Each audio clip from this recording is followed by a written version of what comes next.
Unit 4, Chapter 7, Unification of Italy.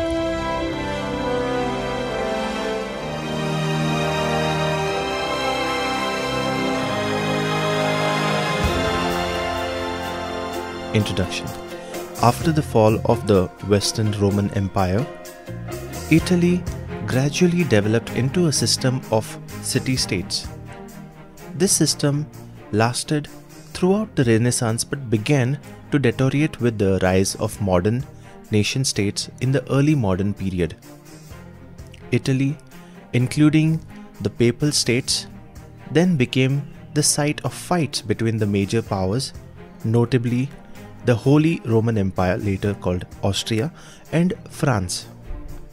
The diplomats of the Congress of Vienna had unanimously decided to restore the countries of Europe to the political setup as it existed before 1789. Thus, Italy was divided into 8 small states: Piedmont, Lombardy, Venetia, Parma, Modena, Tuscany, Papal States, and Naples. Old rulers were restored in most of the states. Lombardy and Venetia were given to Austria. The provinces of Modena, Parma, Tuscany were given over to autocratic rule of the Austrian princes. Sardinia, Piedmont, was ruled by Italian princely house, which finally assumed the leadership of liberating and uniting the country. The center was ruled by Pope, and the southern regions were under the dominion of the Bourbon kings of Spain. Establishment of CARBONARI. The natural result of the changed condition of Italy were deep and widespread discontent. This discontent led the people to fight against the autocracy and unify Italy into one nation. They formed a secret committee named CARBONARI.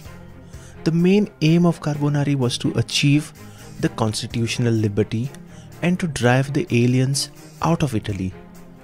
The revolutionary fervors of 1848 swept across the peninsula, and Charles Albert, the King of Sardinia, provided civil liberties and parliamentary form of government.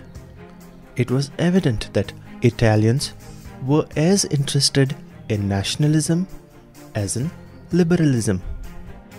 Joseph Mazzini. Mazzini was an Italian patriot who had spearheaded a national revolutionary movement. He believed that Austria was the greatest opponent of the freedom and unity of Italy. Mazzini joined the CARBONARI. He was a great supporter of the republican form of government. Mazzini was not satisfied with the program and organization of CARBONARI. He was greatly disappointed with the failures of the revolutionaries. His vast experience helped him to find a new organization of the youth of Italy known as Young Italy. The objectives of this organization were: Austria should be driven out of Italy and Italy should be unified as a nation. Republic should be established. The constitution of New Italy should be framed by the people. The war of Italian independence should be fought by Italians only. His slogan was Italy for Italians. Mazzini wanted to establish a strong and powerful republican confederation of Italy by uniting different states. The Revolution of 1848. Before the outbreak of the Revolution of 1848 in France, the rulers of the states of Naples, Tuscany, Piedmont, and Rome had granted liberal constitutions to the people. In 1846, Pope Pius IX became the ruler of Rome. He was liberal in his political ideas. He accepted the demands of the people and introduced many reforms in their administration. When the revolution broke out in France in 1848, it made a tremendous impact upon the political conditions of Italian states. First of all, Lombardy and Venetia rose in revolt against Austria. The people of Venice established a republic. The rulers of Naples, Tuscany, Piedmont and the Papal States had already granted liberal constitution to their people. The people of Italian states demanded that their rulers should fight unitedly against Austria, so the Italian states declared war against Austria under the leadership of Charles Albert, the king of Piedmont, Sardinia. The unity of the Italian rulers soon began to dissolve. The Pope was the first to withdraw his army from the battlefield. The rulers of Naples, Tuscany and some other states followed the footsteps of Pope.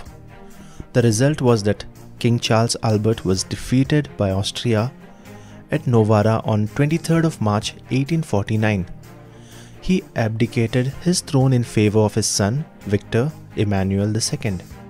Count Camillo CAVOUR, 1810 to 1861. Italy's reunification of Risorgimento, literally means revival, was largely the work of Camillo CAVOUR. In 1850, he was appointed Minister of Commerce and Agriculture of his native state, Sardinia. In the year 1852, Victor Emmanuel II appointed Count Cavour as the Prime Minister of Piedmont.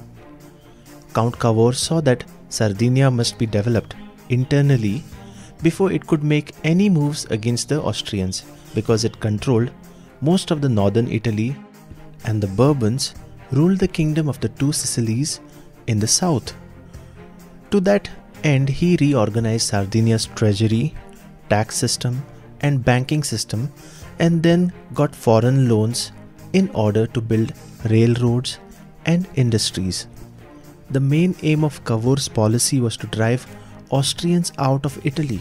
So in 1855, he entered the Crimean War on the side of Great Britain and France. Napoleon III agreed to cooperate in driving the Austrians from Italy in return of Savoy and Nice by Sardinia to France. The Crimean War, 1854-56. Cavour waited for an opportunity when Italy could help the European countries. Fortunately, he got a chance in the Crimean War. Cavour sent the army of Piedmont, Sardinia in support of England, France and Turkey against Russia. Cavour was far-sighted and wanted to raise the question of Italy on international platform.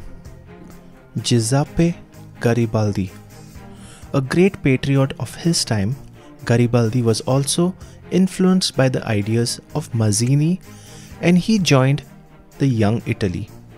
The people of Sicily had risen in revolt in 1860 against their king Francis II of Naples. The rebels requested Garibaldi to help them. An army of volunteers was organized at Genoa with 1,000 of them wearing red shirts. Therefore, his revolutionary group was known as Red Shirts.